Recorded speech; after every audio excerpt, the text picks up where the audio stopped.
ரீசெண்டா என் பிள்ளைக்கு அவங்க அப்பா மேலதான் அப்படியே பாசம் 10 மாசம் அவன் தான் உள்ள வச்சு அப்படியே பெத்து எடுத்திருக்கான் பாத்தீங்களா.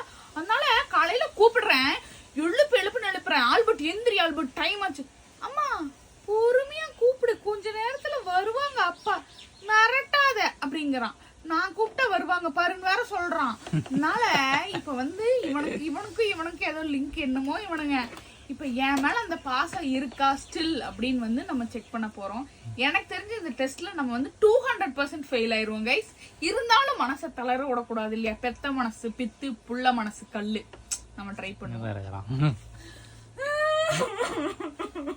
சிச்சோ என்னாச்சு? என்னடா சிரிக்கிற? அம்மா அழுகுறாடா. சிச்சோ நான் தான் சொன்னனே இந்த காமாட்டி பையனுக்கு முதல்ல வர என் மேல பாசம் இல்லன்னு. யாராவது நம்புறீங்களா? டேய் என்ன பண்ற? மேலே ஏறி நின்னு கண்ணாடி பாட்டுருக்குறாண்டி. சிரிக்கிறான். டேய் என்னாச்சு உனக்கு? உங்க குடும்பம் தாண்டா என்னமோ பண்ணிட்டீங்க, என் புள்ளைய என்கிட்ட பிரிச்சுட்டாங்க गाइस. இப்போ எனக்கு வேதனை புரியுது गाइस.